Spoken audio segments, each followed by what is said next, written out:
ਲਾਲਾ ਜੀ ਜੁਮੇ ਵਾਲੇ ਦਿਨ ਬਿਰਿਆਨੀ ਬਣਾਈ ਸੀ। ਅੱਜ 3 ਦਿਨ ਹੋ ਚੁੱਕੇ ਨੇ ਤੇ ਪਰਦੇਸ ਕਟਨਾ ਕੋ ਖਾਲਾਂ ਜੀ ਦਾ ਵਾੜਾ ਹੈ। ਇਹ ਦੇਖੋ ਜੁਮੇ ਵਾਲੇ ਦਿਨ ਦੀ ਬਿਰਿਆਨੀ।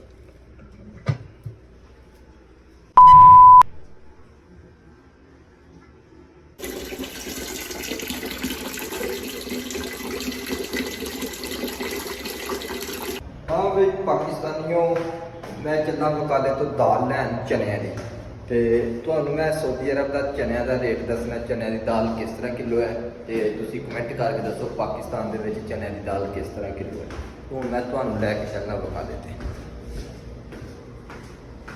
सड़क मेन रोड क्रॉस करके उस सामने वकाला है तो वकाला इस टाइम बंद है क्योंकि नमाज का टाइम है मगरब का।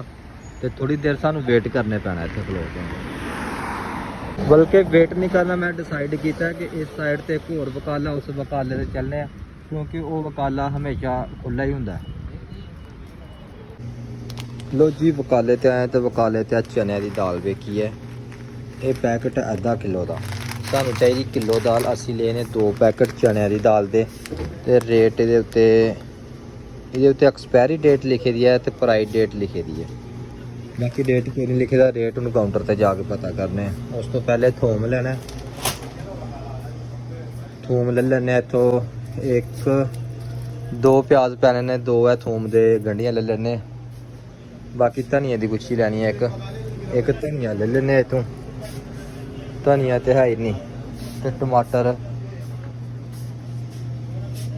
लो भाई जान, ए दाल ले जे 1 किलो दाल ले जे 10 रियाल दी।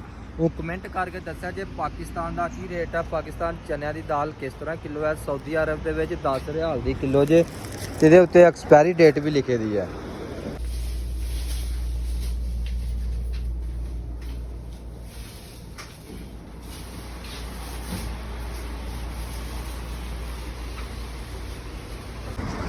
अल्हम्दुलिल्लाह जी ए मसाला लिया, धनिया थोम अदरक टमाटर सारा मसाला ले लिया, दाल भी ले लिया। हम चलने अपने रूम दे विच ते रूम दे विच जाके दाल बनाने बड़ी सोहनी जी रख के ते फिर कोई लंगर पानी का करने, रोटी राटी लिया खाने क्योंकि टाइम काफ़ी हो चुके हैं। लो जी अल्हम्दुलिल्लाह अपने किचन दे विच पहुंच गए हैं।